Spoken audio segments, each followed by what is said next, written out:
السلام علیکم ورحمۃ اللہ وبرکاتہ۔ ناظرین، آج میری خوش نصیبی ہے کہ ایک نئے سلسلے کی شروعات کرنے کی توفیق اللہ سبحانہ و تعالیٰ کی طرف سے ہوئی ہے۔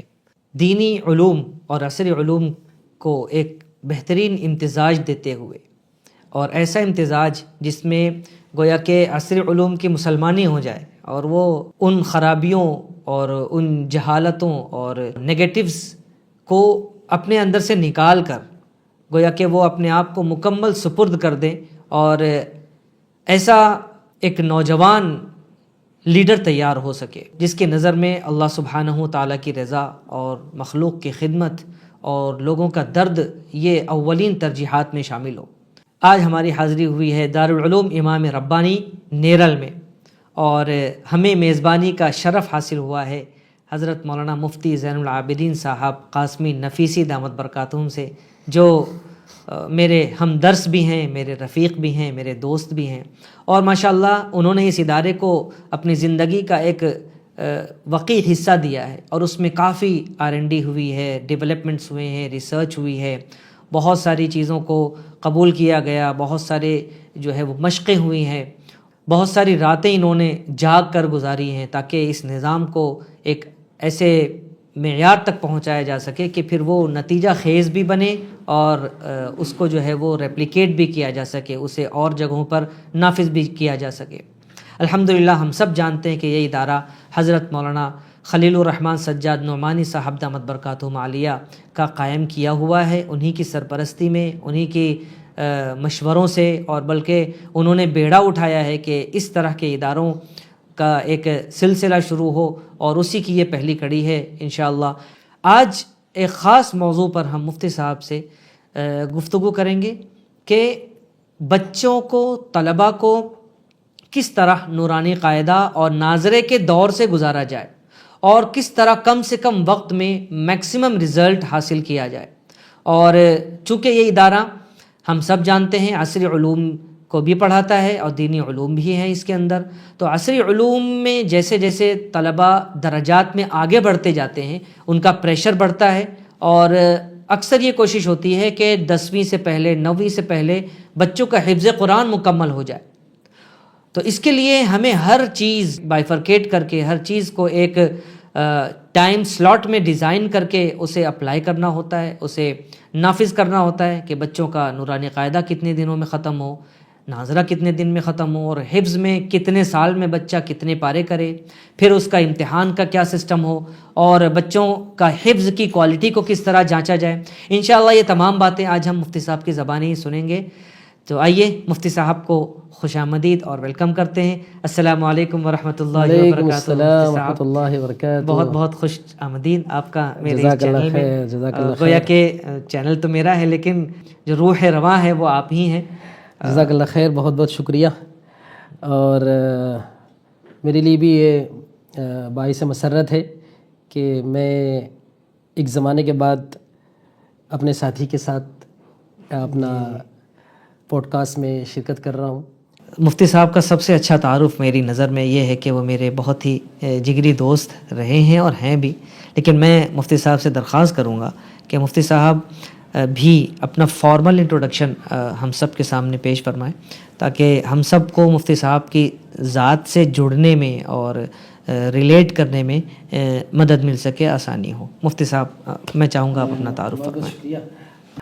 میری بنیادی تعلیم تو اسکول میں ہوئی، پھر اس کے بعد مدرسے میں حفظ ہوا، اور پھر دارالعلوم دیوبند سے فراغت ہوئی 2004 میں۔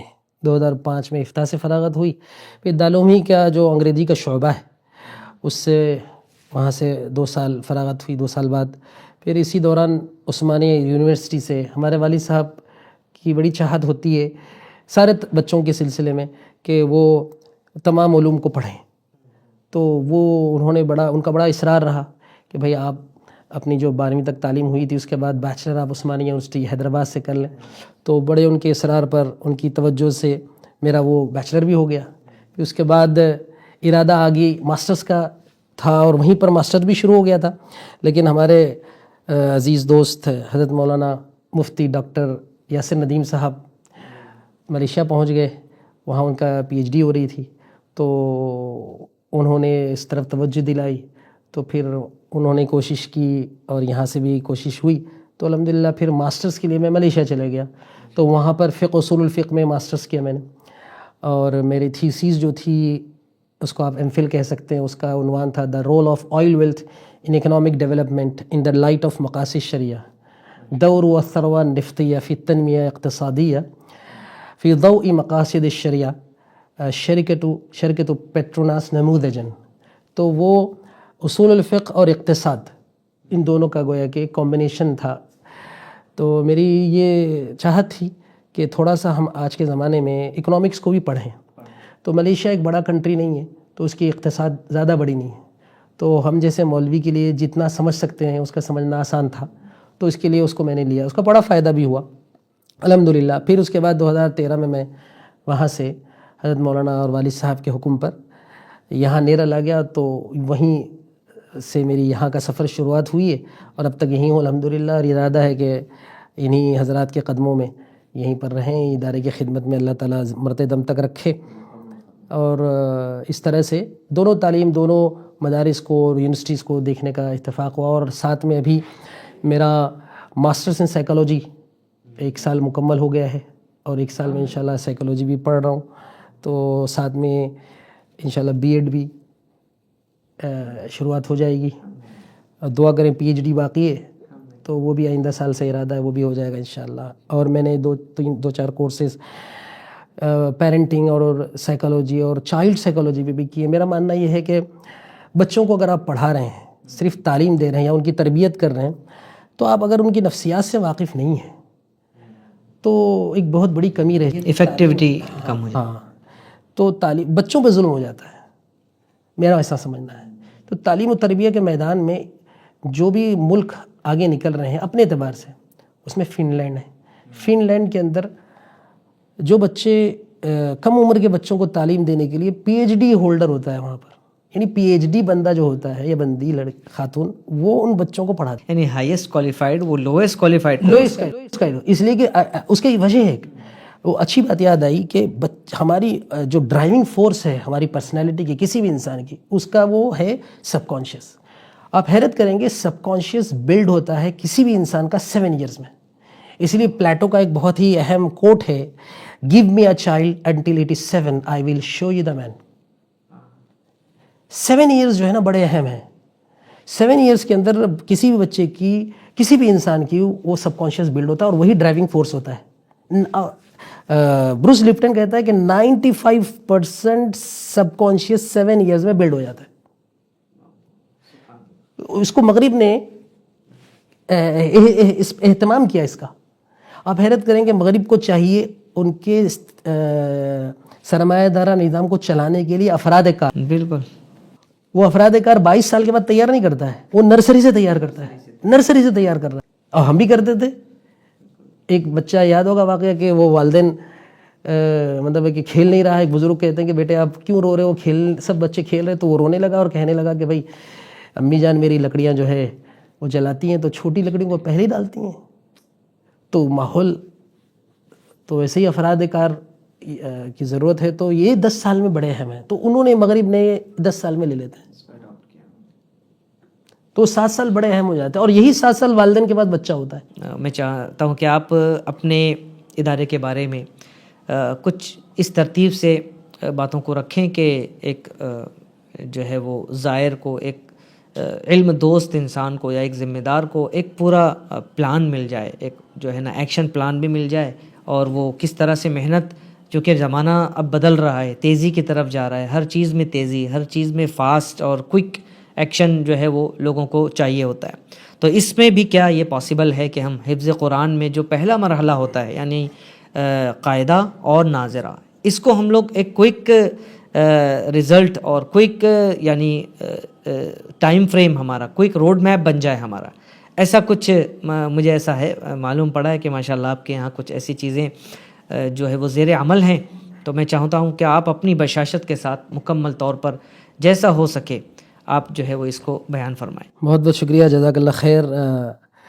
سب سے پہلے تو میں یہ عرض کرنا چاہوں گا کہ یہاں پر نیرل میں جو مہاراشٹر کا ایک رائے گڑھ کے علاقے میں واقع ہے، ماتھیران کی وادی میں، حضرت مولانا خلیل الرحمن سجاد نعمانی صاحب دامت برکاتہم نے پہلا ادارہ جو یہاں قائم کیا وہ خانقاہ کے نام سے خانقاہ نعمانیہ مجددیہ، اور اس کے بعد سب سے پہلا ادارہ مولانا نے قائم کیا معہد الامام ولی اللہ الدہلوی للدراسات الاسلامیہ علماء کے لیے 2 سالہ نظام۔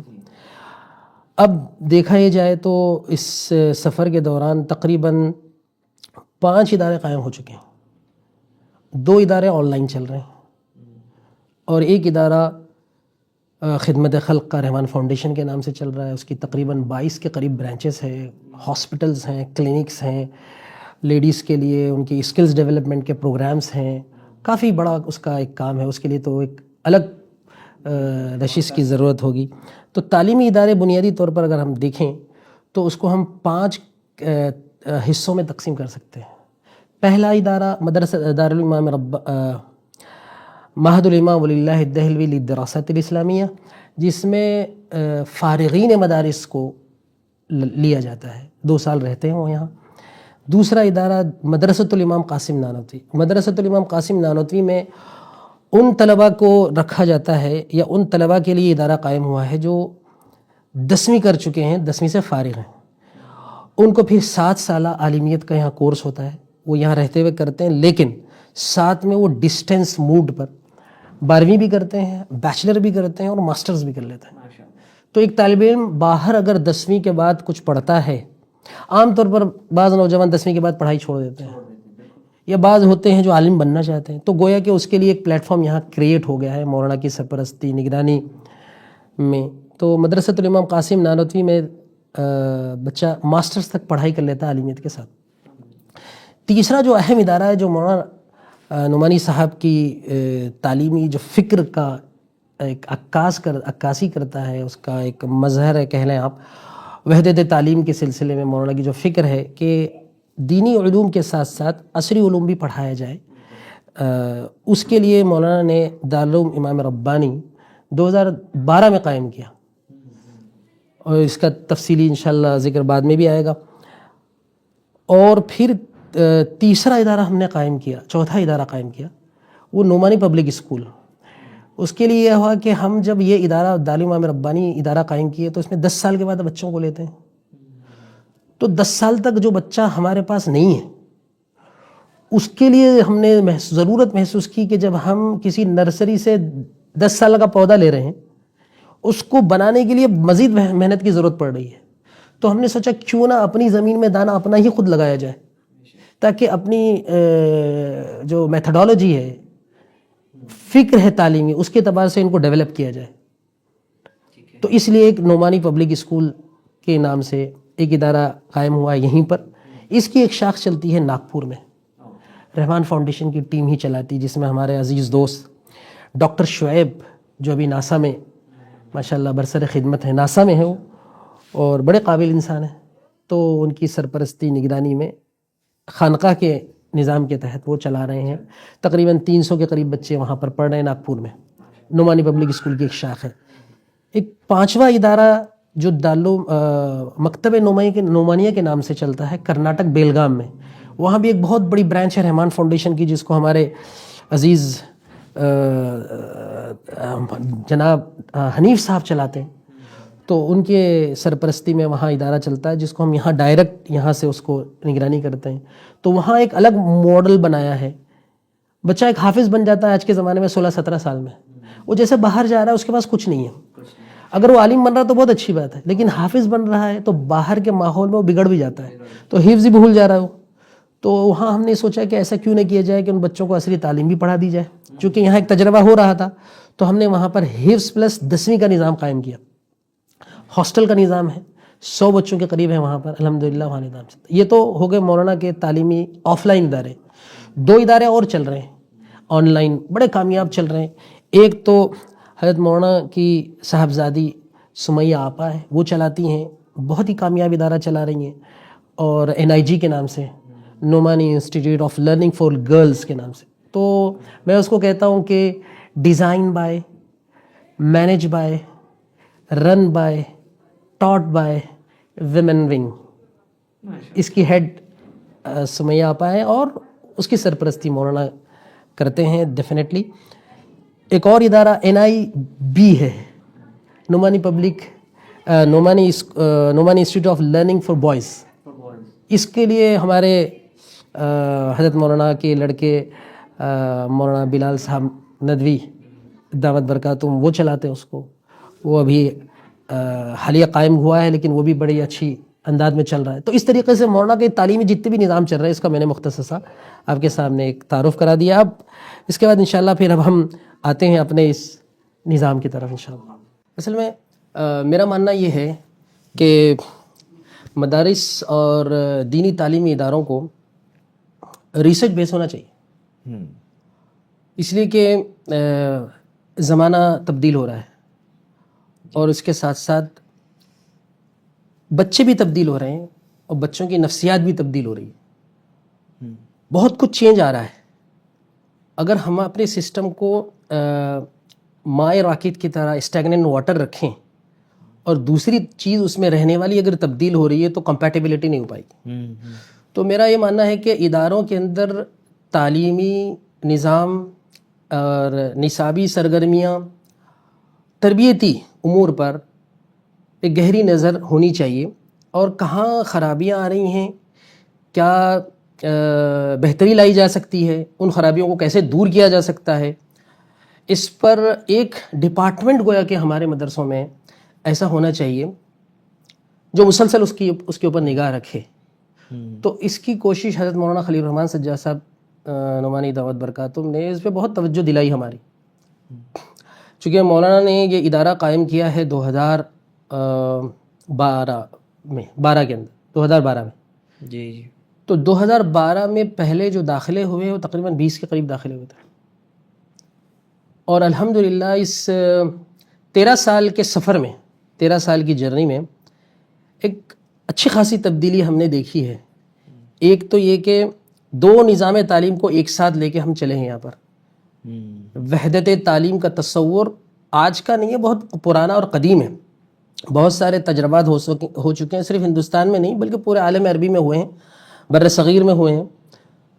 تو یہاں بھی ایک تجربہ مولانا نے کیا ہے. مولانا ہمیشہ فرماتے ہیں کہ یہ بڑا اہم بھی ہے اور زمانے کی ضرورت بھی ہے اور اتنا ہی نازک ہے.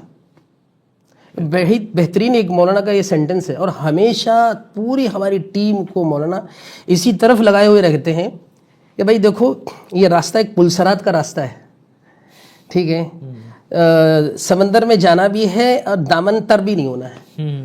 اور اسی وجہ سے مولانا کی خاص توجہ ہوتی ہے. اور چونکہ مولانا ایک عالمی شخصیت ہے, ایک مثالی شخصیت ہے اپنے زمانے کی, پورے بر صغیر کی اردو داں طبقے کے اندر, چاہے وہ علماء کا طبقہ ہو, دانشور حضرات کا طبقہ ہو, غیر مسلمین کا طبقہ ہو, ایک اچھی نگاہ سے مولانا کو دیکھتا ہے. مولانا کی فکری اور مولانا کی ایک جو دور رس نظر ہے اس کو سامنے رکھتے ہوئے, اور اس سے زیادہ میں سمجھتا ہوں مولانا کے اندر جو کڑھن ہے امت کے مسائل کو لے کر, عالم اسلام کے مسائل کو لے کر, اور ان چیزوں نے مولانا کو اس کی طرف توجہ دلائی.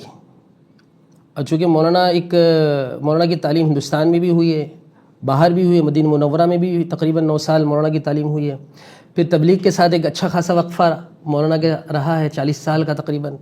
اس کے علاوہ حضرت مولانا منظور نعمانی رحمۃ اللہ علیہ, سید ابو الحسن علی ندوی رحمۃ اللہ علیہ کی گود میں یہ پلے ہیں. انعام الحسن حضرت جی انعام الحسن صاحب رحمۃ اللہ علیہ کے ساتھ کافی وقت رہا. حضرت مولانا مجاہد اسلام صاحب قاسمی علیہ رحمہ کے ساتھ کافی وقت رہا, مولانا کا ساتھ رہا. تو مولانا کی شخصیت نے بہت کچھ دیکھا دنیا میں. تو 2012 کے اندر یہ ادارہ قائم ہوا. اچھا, عام طور پر تعلیمی جب ہم چیزوں کو دیکھتے ہیں, مدرسے کے اندر عصری تعلیم کو انٹروڈیوس کروانا, الگ الگ اس کے کیا کہتے ہیں نیتیں رہی ہے یا پیچھے موٹیو رہا ہے. مثال کے طور پر ایک موٹیو یہ ہے کہ بھائی حکومت کا دائرہ شکنجہ اداروں پر تنگ ہو رہا ہے, تو لہذا عصری علوم کو لایا جائے. ٹھیک ہے, بعض رات Islamic school, Islamic model school جیسے بنے, ان میں یہ رہا کہ بھائی اسلامک تعلیمات, اسلامی تعلیمات کو بچوں کو سکھایا جائے مثال کے طور پر. لیکن مولانا نے یہاں جو مدرسے کے ساتھ عصری علوم کو واقف انٹروڈیوس کروایا ہے، نظام تعلیم میں شامل مولانا نے کیا ہے، وہ جو ہم سمجھ پائے ہیں وہ یہ کہ ایسے علماء کی تیاری اس ادارے کا مقصد ہے جہاں سے ایسے علماء پیدا ہوں جو اپنے علوم شرعیہ میں اچھی مہارت رکھنے کے ساتھ ساتھ علوم عصریہ سے بھی واقف ہوں، تاکہ زمانے کی نفسیات کو سمجھ سکیں اور زبان کو سمجھ سکیں، اور آج کے جو نوجوان طبقہ ہے اس کے ذہنی الجھنیں جو ہیں اسلام کے حوالے سے اور رسول اللہ صلی اللہ علیہ وسلم کی شخصیت کے حوالے سے اور عمومی اسلامی تاریخ کے حوالے سے جو مغرب نے، استشراق نے جو مسائل کھڑے کیے ہیں، اور عصری تعلیم نے خود ان کے اندر ایسی ذہنیت پیدا کر دی ہے جس کی وجہ سے خود ان کے اندر ایسے شبہات اور شکوک پیش آ رہے ہیں، بلکہ لوگ ملحد ہو رہے ہیں۔ تو ایسے لوگوں کو ایڈریس کرنے کے لیے ایک ایسے طبقے کی بھی ضرورت ہے جو ان کے مسئلوں کو سمجھتا ہو، ذہنی الجھنوں کو دور کر سکتا ہو، اس لیے کہ قدیم طرز کے جو مدارس ہیں ان کی اپنی اہمیت مسلم ہے، اس میں کوئی شک نہیں ہے، بڑے بڑے ادارے کام کر رہے ہیں۔ تو یہاں پر ایک چھوٹی سی مختصر سی کوشش شروع کی گئی 2012 میں۔ اب آتے ہیں ہمارے اصل موضوع کی طرف۔ جی بالکل، کہ جب ہم نے یہ ادارہ شروع کیا تو ہمارے لیے کوئی نظیر سامنے نہیں تھی، کوئی نظیر سامنے نہیں تھی، کوئی جس پہ قیاس کر کے ہم نظام کو چلا سکے۔ تو ایسا رہا کہ ہر دن کنواں کھودنا ہے اور پانی نکالنا ہے، ہر دن مسئلے جو پیش آ رہے ہیں ان پر بیٹھنا ہے، غور و فکر کرنا ہے، ریسرچ کرنا ہے اور پھر اس کو حل کرنا ہے۔ تو ابھی آج کا موضوع جو ہے کہ ہمارے سسٹم میں جو ناظرہ ہم انٹروڈیوس کروائے ہیں، وہ ناظرہ نظام جو ہمارا ناظرہ قرآن کا ہے، یعنی حفظ سے پہلے کا جو پری ریکویزٹ ہے، حفظ کو شروع کرنے سے پہلے ایک طالب علم کے اندر جو صلاحیت قرآن کریم کی ریڈنگ کی دیکھ کر پڑھنے کی ہونی چاہیے، اس کو ناظرہ کہتے ہیں عمومی الفاظ میں۔ یہ بات میں اس لیے کہہ رہا ہوں کہ بہت سارے لوگ ناظرے کے لفظ سے واقف نہیں ہوتے یا جانتے نہیں۔ تو عام طور پر مدرسوں کا نظام جو بنا ہوا ہے، وہ ایک طالب علم اگر مدرسے میں قدم رکھتا ہے 8-9 سال کی، 10 سال کی عمر میں، تو وہ تقریباً 2 سال، کہیں 3 سال، اب ذرا کمی آ رہی ہے اس میں، لیکن عمومی طور پر 2 سال، 1.5 سال، 2 سال کا نظام چلتا ہے۔ جی تو ہمارے یہاں بھی ایسے ہی شروع ہوا نظام، لیکن ہمارے لیے مشکل یہ تھی کہ ہمارا جو نظام ابھی ہے وہ 12 سال کا نظام ہے۔ بہت اس کے اندر ادوار آئے اور اس کا ارتقاء ہوتا رہا، چینجز آتے رہے۔ ابھی اس مدرسے کی اونٹنی جس سسٹم پہ بیٹھی ہے وہ 12 سالہ نظام ہے۔ 12 سالہ نظام میں بچے کو ہم جب یہاں لیتے ہیں 10 سال کی عمر میں لیتے ہیں، یعنی وہ بچہ 4th اسٹینڈرڈ کو پاس کرنا اس کے لیے ضروری ہے، اس کے بعد ہم اس ادارے میں لیتے ہیں، اور 12 سال وہ یہاں رہتا ہے۔ 12 سال رہتے ہوئے یہاں پر وہ اپنے عصریات جو ہے اس کی تکمیل کرتا ہے، یعنی 6 سے شروع کرتا ہے، وہ بیچلر تک الحمدللہ یہاں اس کی تعلیم حاصل وہ کرتا ہے۔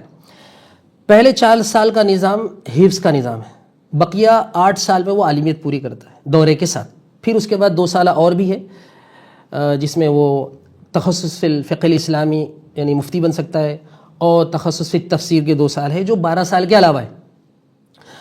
تو بنیادی طور پر ہمارا چیلنج یہ تھا کہ ہم کو 4 سال میں بچے کو حفظ کرانا ہے، اور 5th 6th 7th 8th کراتے ہوئے، جس میں ہم شروع کے زمانوں میں مکمل یعنی مطلب فیل تھے۔ اور یہ فطری اور طبیعی بات ہوتی ہے کہ آپ ایک نیا نظام شروع کر رہے ہو اور 2 ناؤ پہ طالب علم کو سوار کرنا ہے۔ وہ اساتذہ جو اس نظام سے پڑھے ہوئے نہیں ہیں، جو 24/7 جنہوں نے حفظ کیا ہے، ان سے یہ کہنا ہے کہ آپ کو 6 گھنٹے کے نظام میں اس طالب علم کو حفظ کرانا ہے، ان کے لیے بھی ایک شاکنگ تھا کہ ہم جس نظام سے نہیں پڑھے ہوئے اس نظام میں کسی اور کو بنانا، ایک نیا ایکسپیرینس، بالکل ایک نیا ایکسپیرینس تھا۔ اس میں مولانا نے قدرت گویا کہ مولانا کے شامل حال رہی، تو حضرت پیر ذوالفقار صاحب دامت برکاتہم حضرت کے جو شیخ ہیں، ان کے حکم پر مولانا نے پہلا ادارہ جو قائم کیا ہے وہ معہد الامام ولی اللہ الدہلوی للدراسات الاسلامیہ۔ اس میں 2 سال طالب علم رہتا ہے، تو 2 سال فارغین کو ہم وہاں رکھتے ہیں۔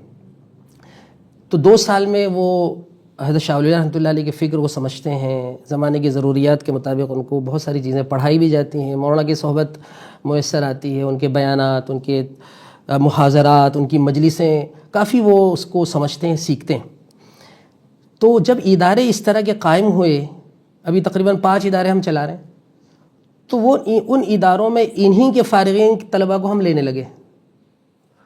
تو وہ جو ایک سفر تھا جو صعوبت بھرا مزید ہو سکتا تھا، اس میں اس کی وجہ سے بڑی آسانیاں ہو گئی کہ اسی فکر کے حامل اساتذہ ذمہ داران ہم کو مل گئے۔ یعنی پہلے رجال کار تیار کیا آپ۔ بالکل جی، جس کام کا بیڑا مولانا اٹھا رہے تھے، اس کام کے لیے جو اعوان و انصار، مددگار، معاونین کی ضرورت تھی، وہ پہلے معہد میں تیار ہو گئے۔ ماشاء اللہ۔ تو اس کی وجہ سے بڑا آسان رہا۔ تو پھر یہاں پر وہ سفر ہوا۔ اب ہمارا جو نظام بنا ہے 4 سال میں ہم حفظ کرا رہے ہیں۔ تو اب ٹیگ لائن اب ہم یہ بنایا ہے کہ ہم ایسے طالب علم کو جو الف با تا سا سے واقف نہیں ہے، جس کی عمر 10 سال 9 سال ہے، جو چوتھی پڑھا ہوا ہے، تو اس طالب علم کو ہم 5ویں، اگر میں وہ 4th کر کے آیا ہے تو 5ویں میں، اگر وہ 5th کر کے آیا تو 6ٹھی میں، ہم 6 مہینے میں ناظرہ کرا دیتے ہیں۔ 6 مہینے 6 مہینے میں ناظرہ کراتے ہیں۔ اب یہ 6 مہینے میں ناظرہ کیسا کراتے ہیں، یہ پورا ایک سسٹم ہم نے بنایا ہے۔ تو اس میں قاعدہ بھی انکلوڈیٹ ہوتا ہے، نورانی قاعدہ؟ الف با تا سا سے شروع ہوتا ہے۔ ماشاء اللہ۔ تو یہ نظام 6 مہینے میں ہوتا ہے۔ تقریباً مان لو 6.5 7 مہینے کبھی کوئی طالب علم بیمار رہا تو اب یہ آگے کی ہماری جو اس پوڈ کاسٹ کے اندر ہم کوشش کریں گے وہ 6 مہینے میں نظام کیسے ہم چلاتے ہیں، بالکل، اس کے اوپر میں بہت انٹرسٹنگ ہے۔ روشنی ڈالنے کی کوشش کروں گا۔ عام طور پر ہمارے جو ساتھی ہیں مدرسے میں پڑھانے والے اور دیگر ملکوں کا سفر بھی ہوا، جیسے ابھی ساؤتھ افریقہ جانا ہوا کچھ مہینے پہلے، سوازی لینڈ، اسویٹینی جس کو کہتے ہیں، وہاں جانا ہوا، بنگلہ دیش کا سفر ہوا، اور ایسے ہی موزمبیق کا سفر ہوا۔ تو چونکہ ہم مدرسے کا پروڈکٹ ہیں تو جہاں بھی جاتے ہیں تو مدرسہ، مسجد، وہاں کے نظام تعلیم کو دیکھنے ضروری سمجھتا ہوں میں، تاکہ ہم ایک نظام چلا رہے ہیں تو ہر جگہ سے کچھ نہ کچھ سیکھا جائے۔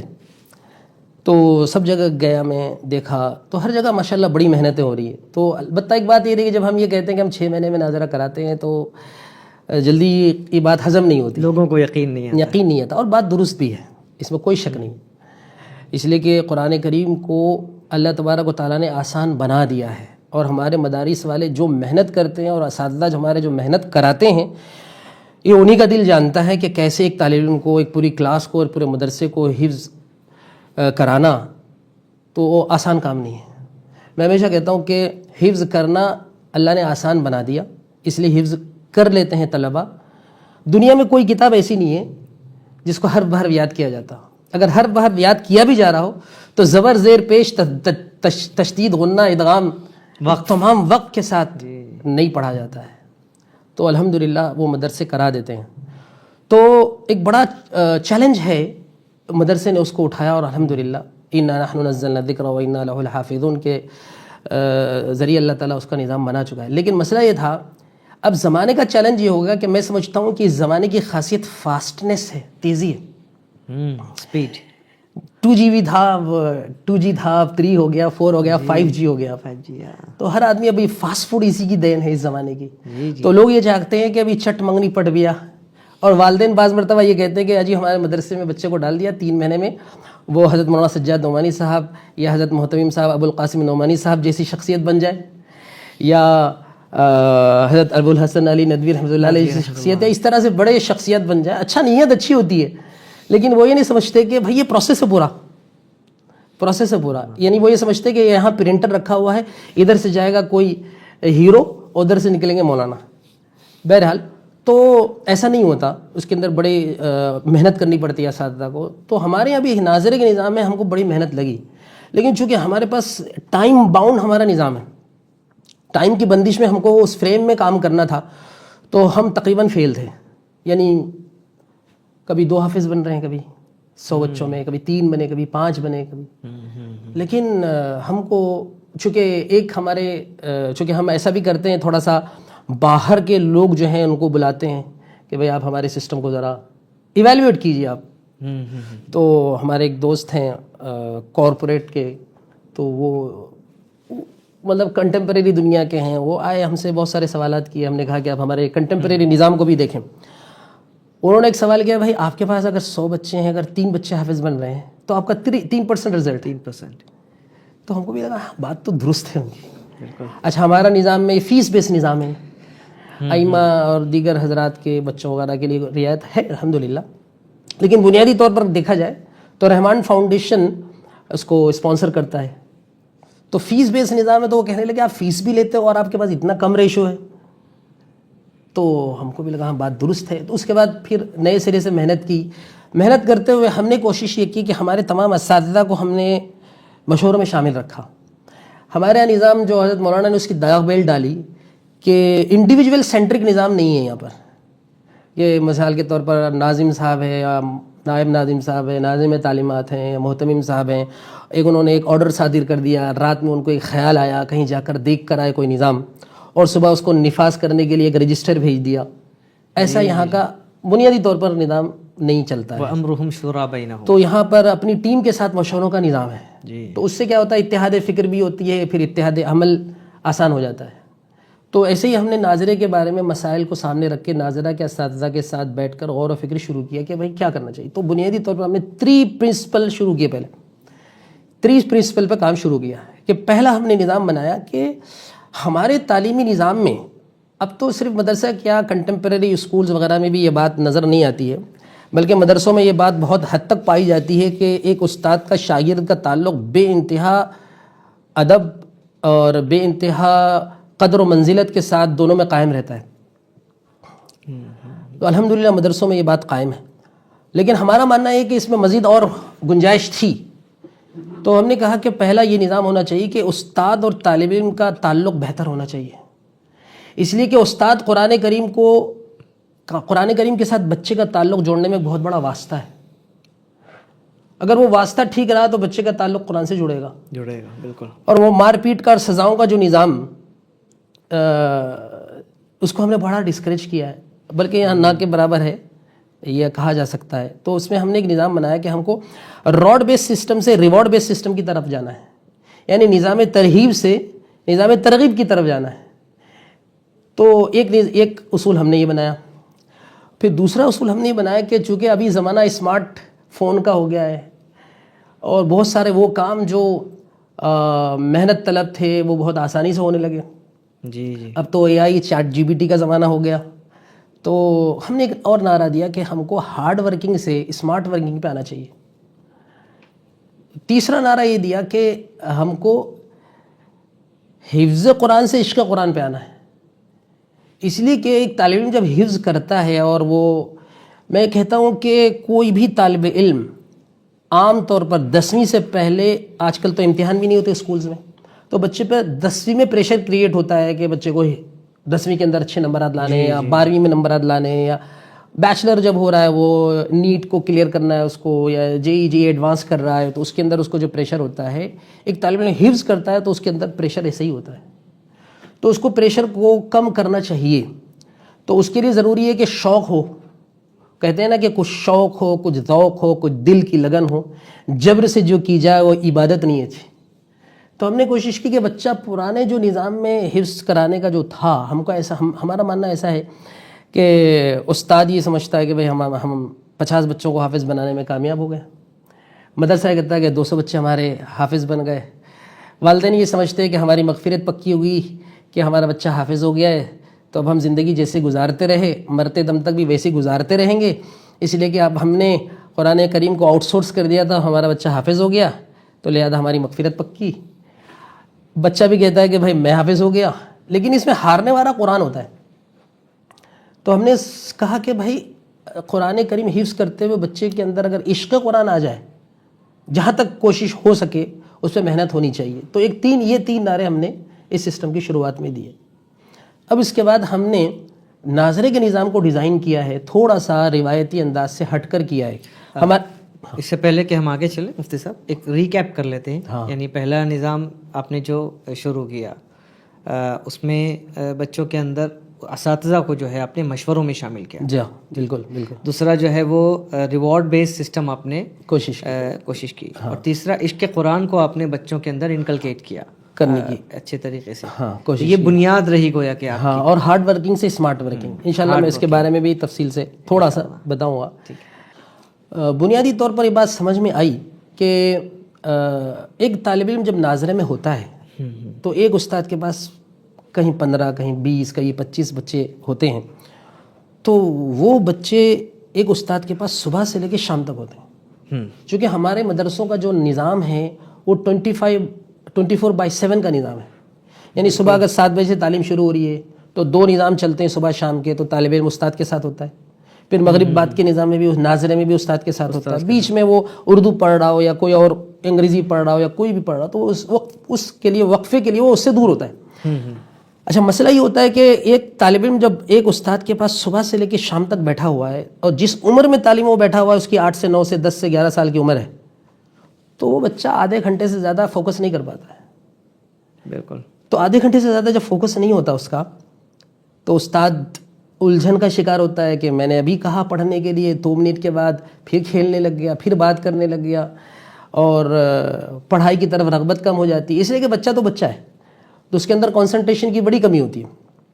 ہمارا کام یہ ہے اصل سسٹم کا کہ اس کے کنسنٹریشن کو ہم کنٹینیوس تسلسل کے ساتھ قائم رکھنے میں کامیاب ہو گئے تو یہ استاد کی کامیابی ہے اور سسٹم کی کامیابی ہے. کنسسٹنسی ہونی چاہیے. کنسسٹنسی ہونی چاہیے.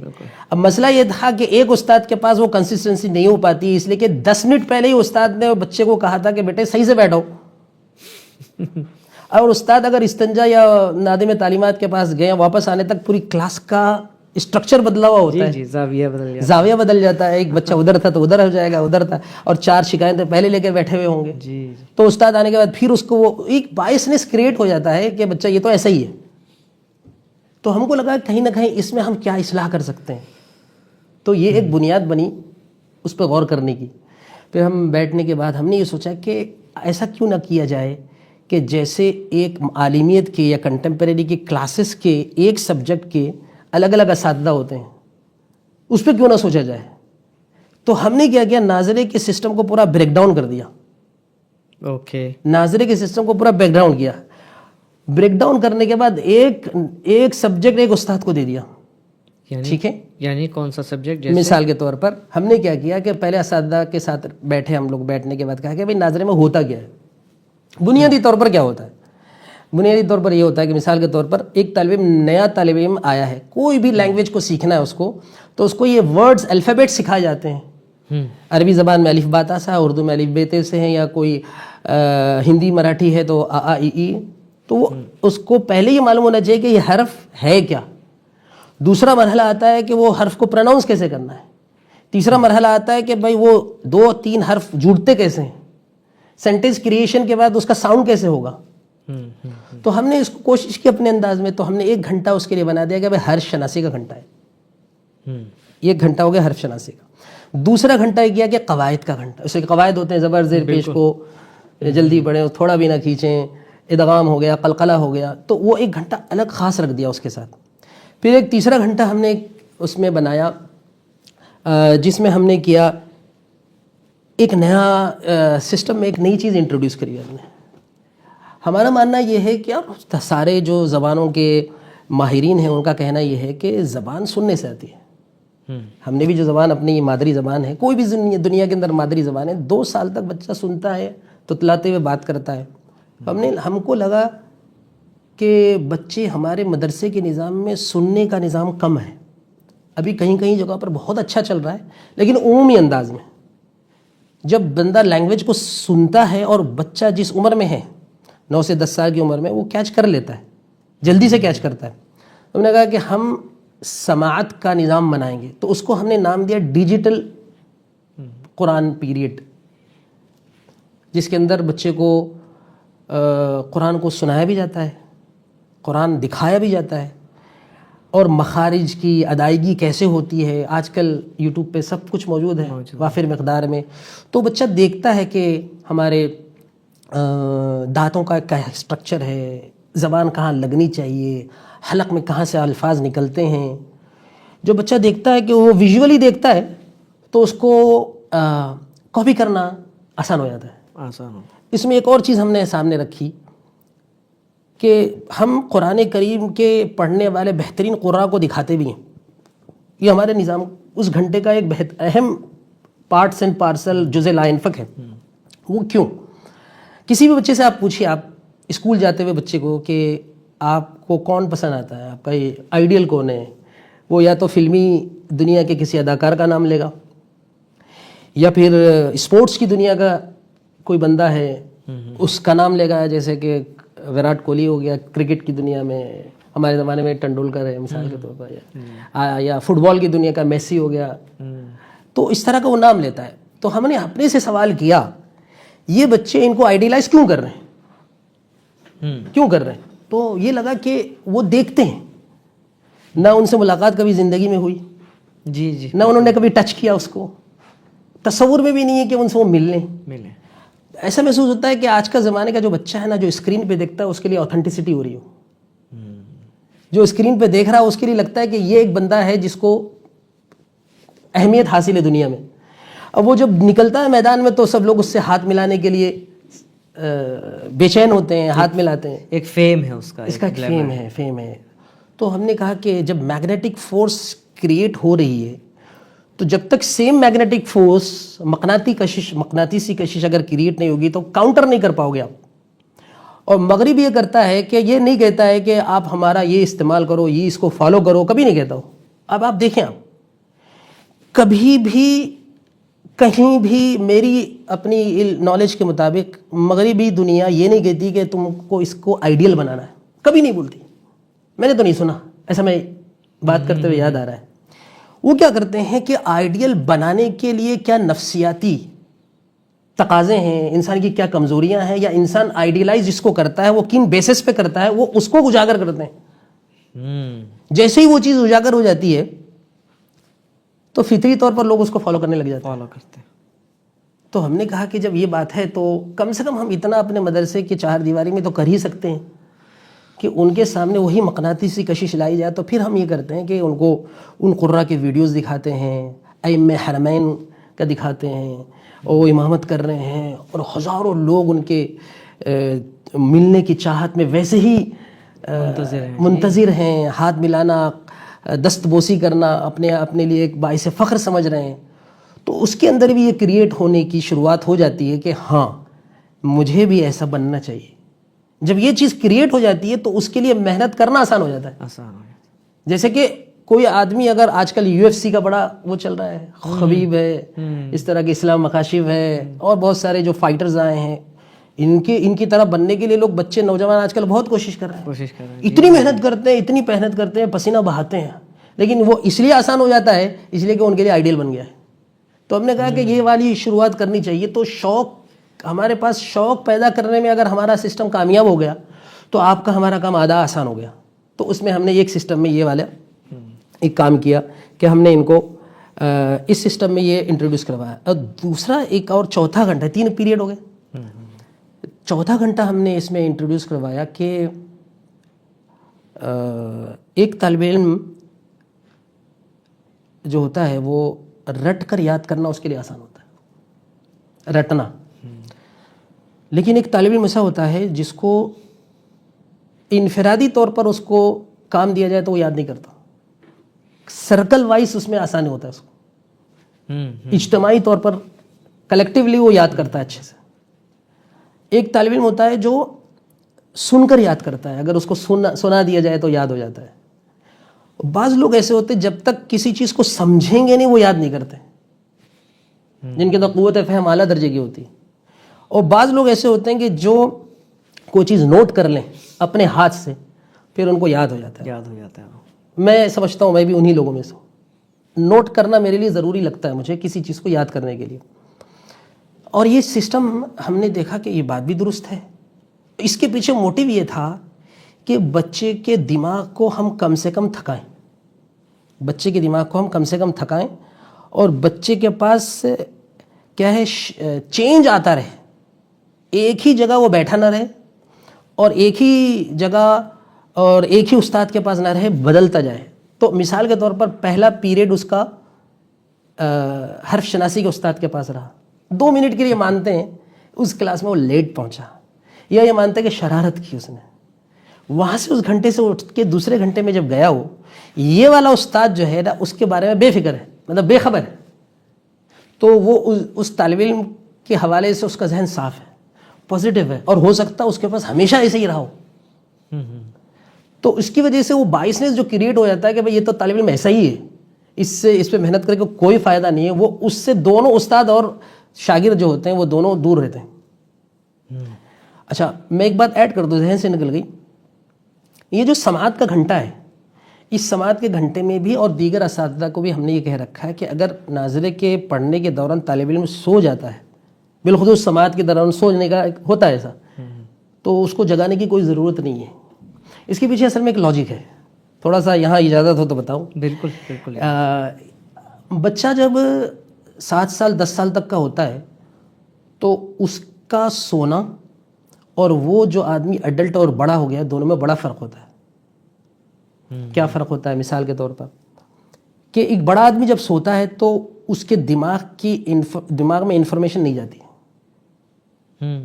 ہے, سنتا ہے, مطلب سنتا کان میں جاتی ہے لیکن دماغ میں نہیں جاتی وہ انفارمیشن, یعنی وہ علم میں کنورٹ نہیں ہوتا وہ. اس کو ریسرچر جو ہیں, دماغ پر ریسرچ کرنے والے ہیں, اس میں بروز لفٹن ایک سائنسداں ہیں اس زمانے کا, اس نے بھی اس بات کو اٹھایا ہے. وہ کہتا ہے کہ ہمارے دماغ کی وائبریشن جو ہوتی ہے نا, وہ بڑے جب سوتے ہیں وہ لیول 1 پہ ہوتی ہے, اور چھوٹے بچے جب سوتے ہیں وہ لیول 4 پہ ہو جاتی ہے.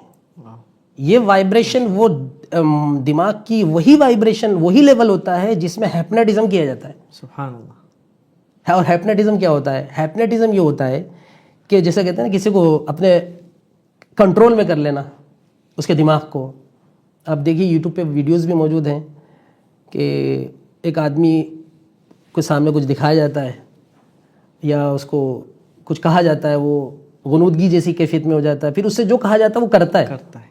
یہ بات حسن بن صباح کے بارے میں بھی آئی ہے کہ وہ لوگوں کو اپنے کنٹرول میں کر لیتا تھا, پھر اس سے کہتا تھا کہ جاؤ فصیل پر اور وہاں سے سر کے بل کود جاؤ میرا نام لے کر, وہ کود جاتا. ہو نظام الملک طوسی جو تھے اس کو شہید کروایا, یہی بعد میں جا کے یہ اساسنز بنے. جی جی. تو حشاشین تھے جو. تو وہ یہ کہتا ہے کہ بچہ جب سوتا ہے تو اس کے دماغ کا وائبریشن لیول 4 پر ہوتا ہے, تو اس کے اطراف میں جو کچھ ہوتا ہے وہ ایبزارب کرتا ہے, لیتا ہے وہ. اچھا بچے کا آرام کرنا بھی ہو جاتا ہے, تھوڑی سی نیند بھی ہو جاتی ہے, اور بچے کا تعلق استاد سے بھی بن جاتا ہے. تو ایک ہم بات اساتذہ کو بھی بتاتے ہیں کہ بھائی آپ ان چیزوں پر فوکس کیجئے, اس کو اگنور بھی کر دیجئے, کوئی بات نہیں, ٹھیک ہے. تو اس کے بعد ہم نے بات چل رہی تھی کہ وہ لکھانے کا سسٹم ہم نے شروع کیا. ہم نے کہا کہ لکھنے سے بھی یاد ہوتا ہے, تو لکھانے کا سسٹم شروع کیا. یہ عام طور پر نارتھ افریقہ, شمال افریقہ کے اندر ہوتا ہے, موریتانیہ بالخصوص, سوڈان ہے, جزائر ہے, موروکو ہے. ان ملکوں کے اندر قرآن کریم کو حفظ کرانے میں ان کے ہاں لکڑی کی تختیاں ہوتی ہیں اور وہ پین سے لکھتے ہیں, اور جب وہ یاد کر کے استاد کو جب تک نہیں سناتا جب تک وہ مٹایا نہیں جائے, اریز نہیں ہوتا. وہ یعنی خود لکھ کر وہ یاد کرتے, خود لکھ کر وہ یاد کرتا ہے, اپنے ہاتھ سے لکھتا ہے. اور میں نے دیکھا ہے اپنے ملیشیا کے قیام کے دوران ہمارے جو دوست تھے موریتانیہ کے, بے انتہا ان کا قرآن پختہ ہوتا تھا, بے انتہا. تو یہ والا سسٹم بھی سامنے تھا, تو ہم نے کہا کہ اس سسٹم کو بھی ہم نے اپنے سسٹم میں انکلکیٹ کیا, انٹروڈیوس کروایا.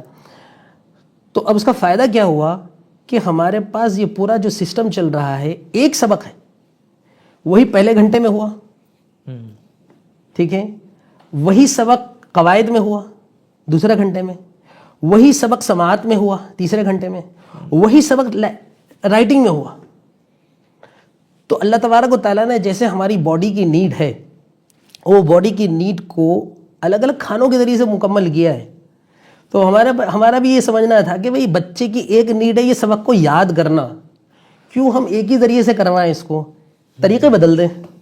تو الگ الگ طریقوں سے وہ بچہ اس کو وہ چیز انفارمیشن مل جاتی ہے. میتھڈولوجیز آپ نے وائڈ رینج میں دیا, وائڈ رینج میں کر دیا, الگ الگ بنا دیا.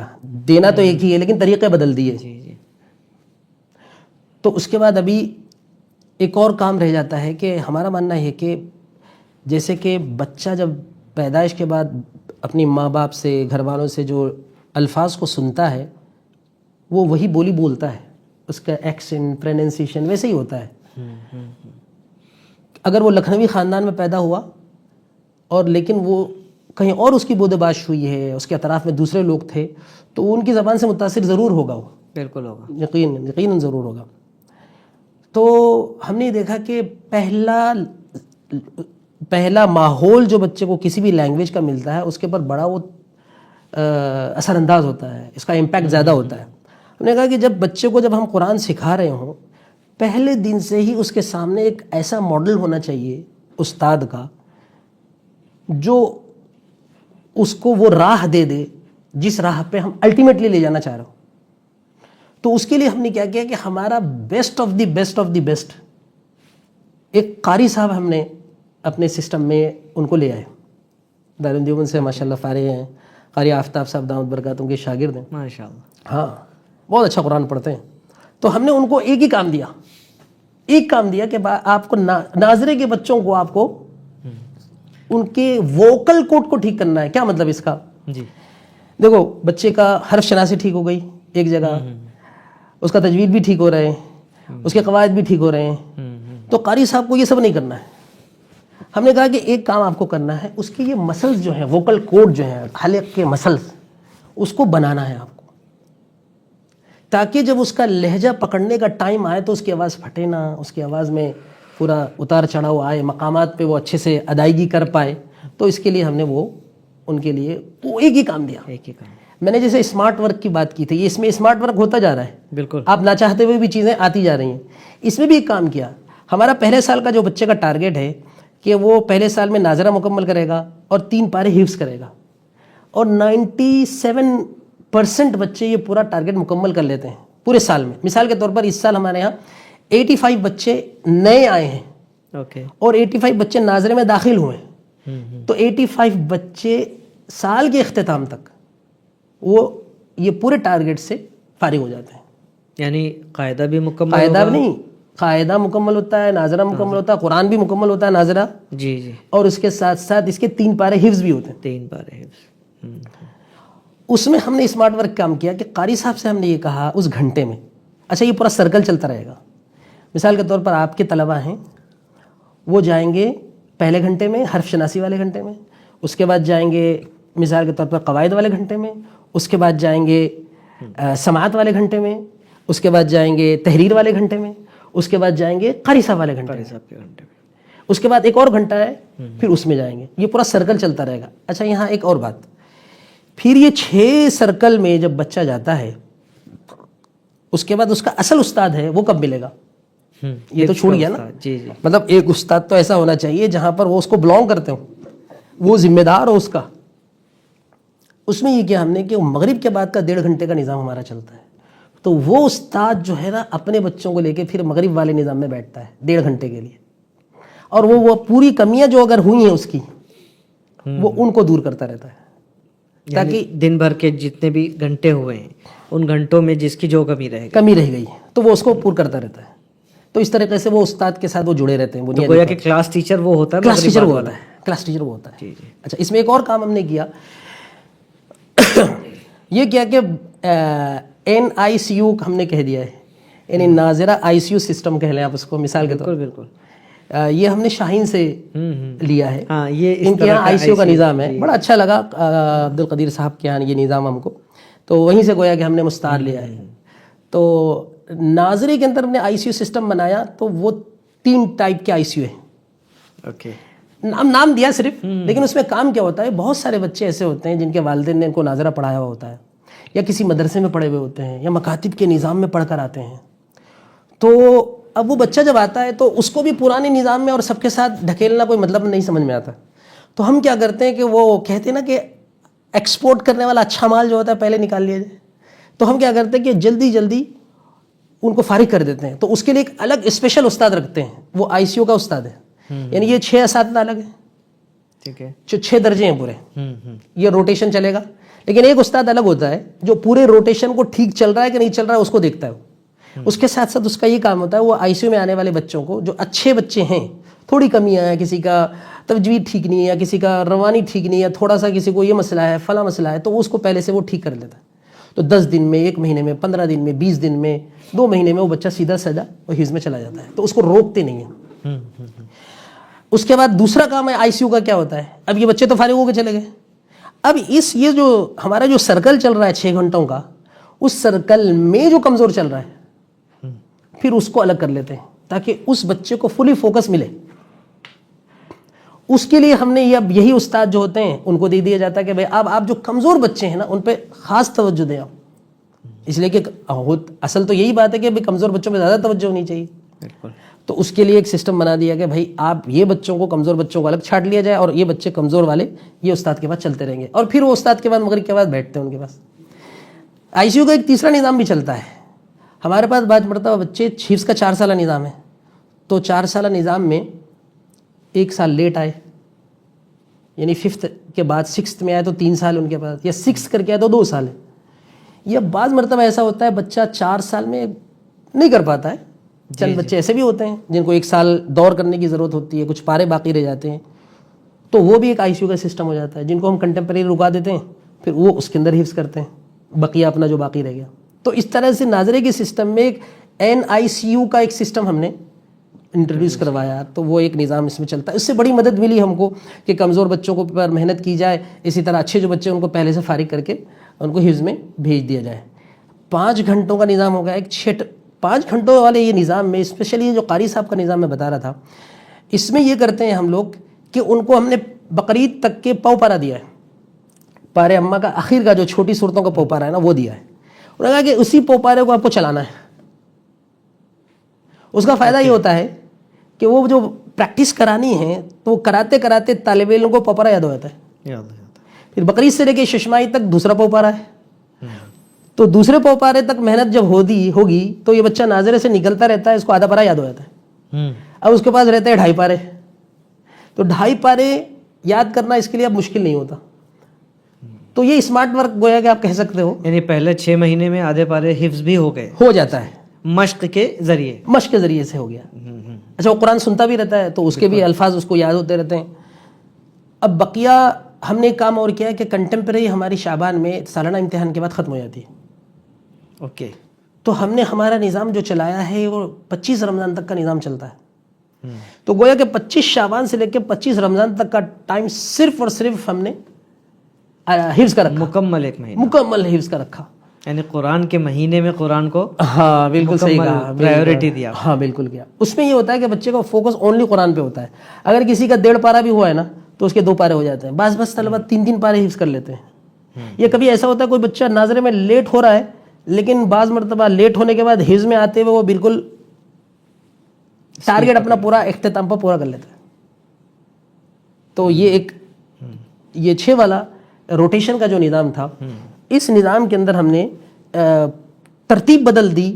بنیادی طور پر تو بات وہی ہے. اچھا, اس میں یہ کرتے ہیں کہ ہمارا ٹارگیٹ یہ ہوتا ہے کہ ہم نورانی قاعدہ بقرعید میں جاتے ہوئے ہر طالب علم کا ختم ہونا چاہیے, اور اس سسٹم کے اندر بقرعید تک جاتے ہوئے ہر بچہ نورانی قاعدہ ختم کر کے اپنا سرٹیفکیٹ لے کے جاتا ہے. دن کتنے ہوتے ہیں, 50 دن 60 دن تقریباً؟ یہ سمجھ لیں آپ 45 دن کے قریب نظام ہوتا ہے. 45 دن میں مکمل نورانی قاعدہ مکمل ہو جاتا ہے. تو والدین جو وہ ان کے پاس اساتذہ آتے ہیں یا ٹیوشن کے لیے جاتے ہیں, مکاتب میں جاتے ہیں, تو وہ کہتے ہیں کہ بھائی 1.5 سال سے تو یہ نورانی قاعدے سے نکلا نہیں, آپ کے یہاں ماشاءاللہ 1-1.5 مہینے میں ہو گیا ہے مکمل ہو گیا. ہاں, تو وہاں تو 1 گھنٹہ کا نظام ہوتا ہے, یہاں تو چونکہ 6 گھنٹے کے 7 گھنٹے کے نظام میں چلتا ہے, اور بہت ماہر اساتذہ ہیں. اور دوسری بات اہم یہ ہے, ان اداروں میں صرف ہمارا نہیں, عام طور پر مدرسوں کے اداروں میں یہاں پر ہے نا ڈسٹریکشن کی کمی ہے الحمدللہ. مطلب ہے کہ بچہ ڈسٹریکٹ نہیں ہوتا. ہمارے یہاں تو ہم کہتے ہیں کہ ہمارے پاس ڈبل ڈی انوائرمنٹ ہے, یعنی device free, distraction free environment ہے. تو بچے کی توجہ یقیناً اس پہ برقرار رہے گی. تو اس کو کہیں جانا نہیں ہے تو اس کے لیے یاد کرنا آسان ہے, اس کے سامنے کوئی اور دوسری چیزیں آ رہی نہیں ہیں جو اس کو ڈسٹریکٹ کر سکیں. یعنی اسکرین ٹائم وہی ہے جو آپ دیں گے؟ ہاں, اس کے علاوہ کوئی بس بچے کا کچھ نہیں. ماشاءاللہ. تو یہ بنیادی طور پر میرے خیال میں یہ تھا. البتہ اس کا ایک نتیجہ ہم کو کیا نکلا, اس محنت کا نتیجہ کیا نکلا؟ ایک تو یہ نکلا کہ 6 مہینے میں ہم ناظرہ پورا کرا پا رہے ہیں، اور اس میں بھی اور بھی تفصیلات ہیں، فی الوقت تو میرے ذہن میں یہی بات آ رہی ہے۔ البتہ اس کا اثر یہ نکلا کہ ہمارے ہاں جو حفظ قرآن میں بچوں کی کمی ہو رہی تھی وہ تعداد بڑھ گئی، ناظرہ پختہ بھی ہو رہا ہے، اور ناظرہ کے بعد ناظرہ پختہ ہونے کی وجہ سے حفظ میں بھی اچھا پرفارمنس ہو رہا ہے۔ مثال کے طور پر اگر یہ کہا جائے کہ آپ کے حفظ کے طلبہ کا کیا ریشو ہے، یعنی آپ کے وہاں حفظ کے طلبہ سال میں کتنے بنتے ہیں، حافظ بنتے ہیں، میں سمجھتا ہوں کسی ایک مدرسے حفظ کے مدرسے کو جانچنے کے لیے جو معیارات ہو سکتے ہیں، ان معیارات میں میری نظر میں 2 معیارات بڑے اہم ہیں۔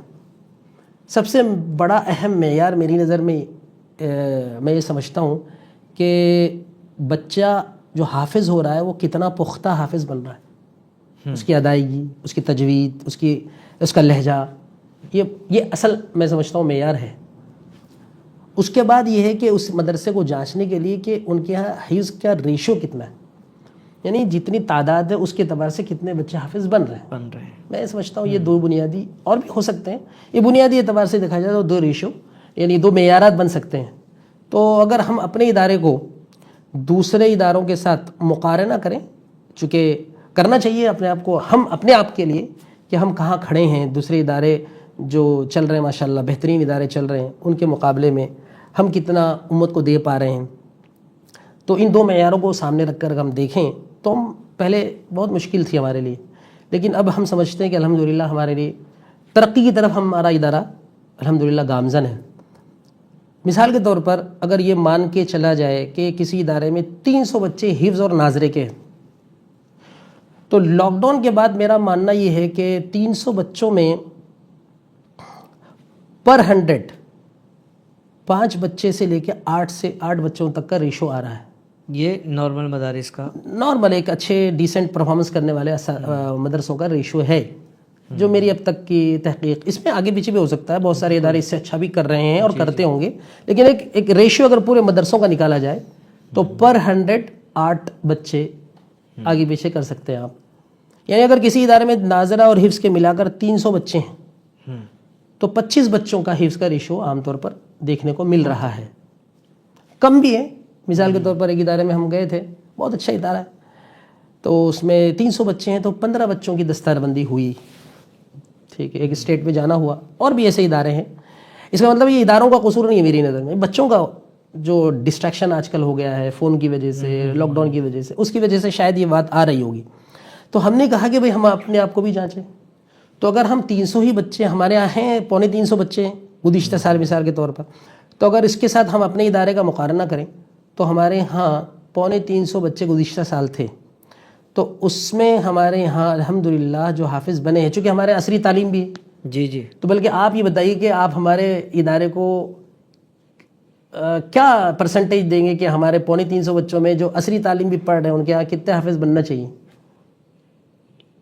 30 تو ہونا چاہیے بھائی، وہ ادارہ جو 24/7 حفظ پڑھا رہا ہو اس کے یہاں تو ہم 300 میں 25 بن رہے ہیں، تو وہ ادارہ جو کنٹمپریری دنیا میں کتابوں کو بھی پڑھا رہا ہو، عصری علوم کے ساتھ، عصری اصولوں کو پڑھانا چاہو، تو اس کو آپ 5 بڑھا کے دے رہے ہو، یہ تو اس کی وجہ ہے کہ آپ نے جو نظام اختیار کیا ہے وہ واقعی میں مجھے ایسا لگتا ہے کہ نتیجہ خیزی میں وہ زیادہ بہتر ہوگا، باقی اصل تو آپ ہی بتائیں گے۔ وہ بات صحیح جی جی بالکل ٹھیک۔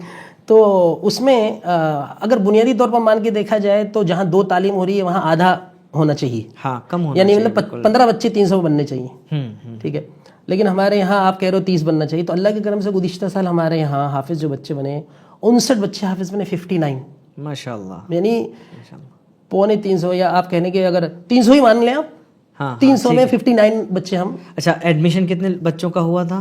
گزشتہ سال جو ایڈمیشن ہوا تھا بچوں کا 87 بچوں کا، 87 ہوا تھا، تو گویا کہ پرانے بچے 200 تھے، ہاں ٹھیک ہے، نئے بچے 87 تھے، 87، تو اگر 287 بچے تھے تو ہم کہہ رہے ہیں 300 کر لو، ٹھیک ہے، 300 کر لو سمجھنے کے لیے، موٹا موٹی 300 کر لیجیے، 300 میں سے 59 بچے حافظ بنے۔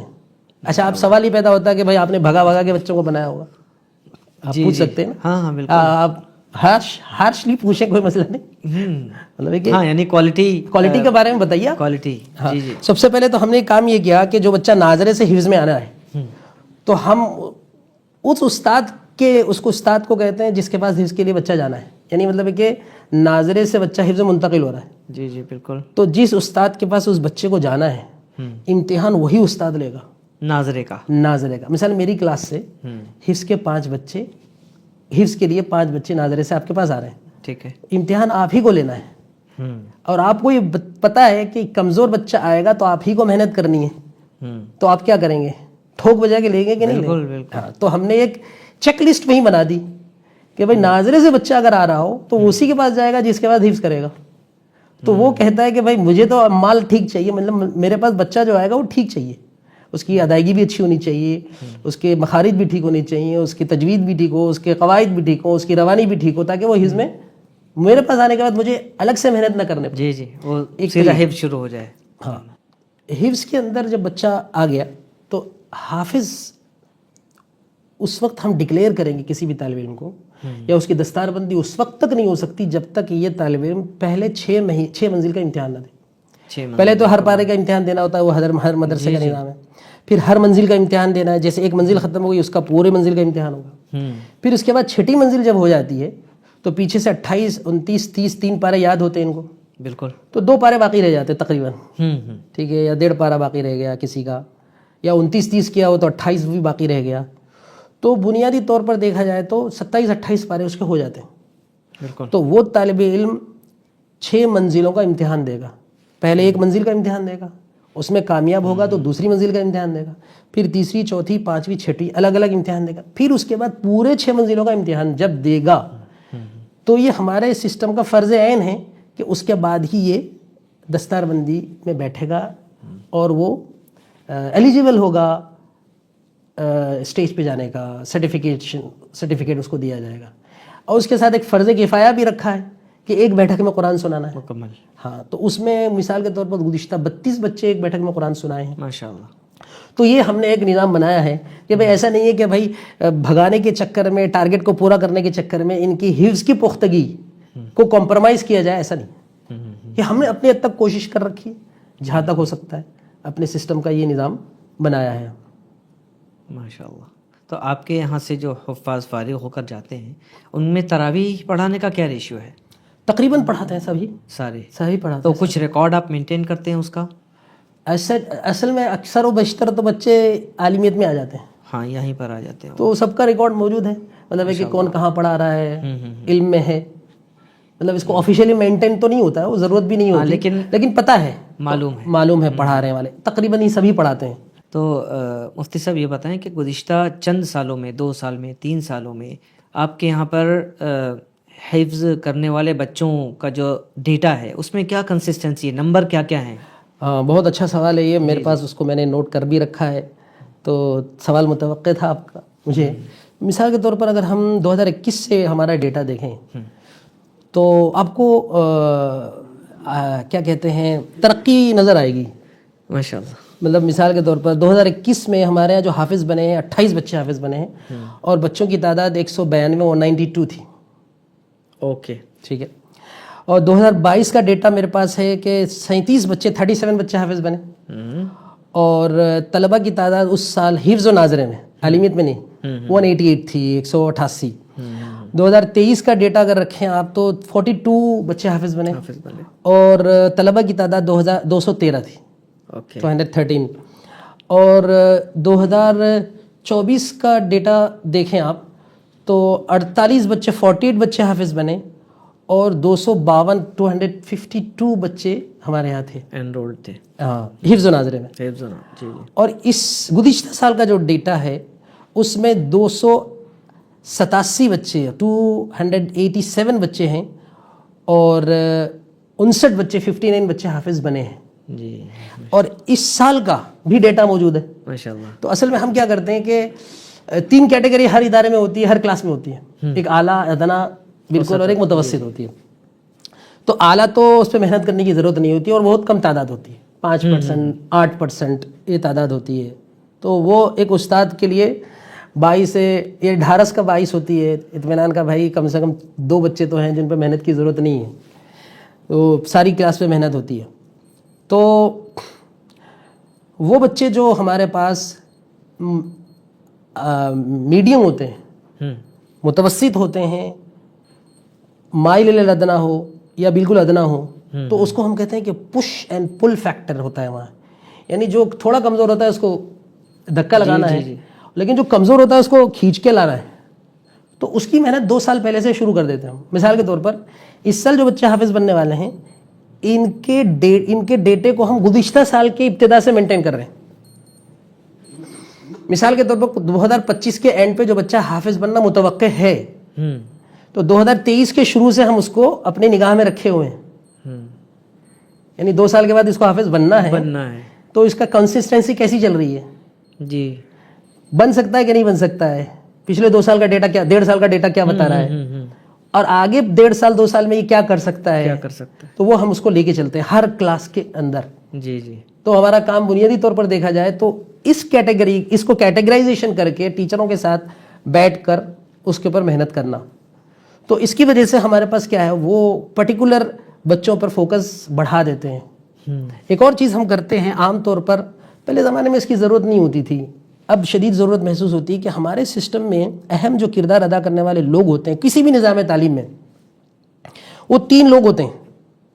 ایک سب سے اہم کردار ادا کرنے والا جو کمپوننٹ ہے وہ ہے پیرنٹس، دوسرا انتظامیہ، تیسرا استاد.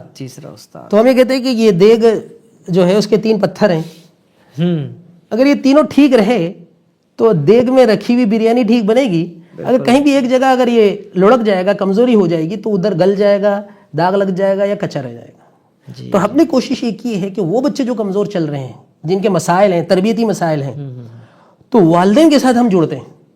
اور اللہ کے کرم سے والدین بہت توجہ بھی دیتے ہیں. توجہ دینے کی ایک وجہ یہ بھی ہوتی ہے کہ تھوڑا سا ان سے فیس بھی لی جاتی ہے. تو یہ بھی ایک اثر ہوتا ہے کہ بھائی ان کو لگتا ہے کہ ہم کچھ دے رہے ہیں تو لہذا اس کا ان کو رزلٹ بھی چاہیے، آؤٹ کم بھی چاہیے. جی جی.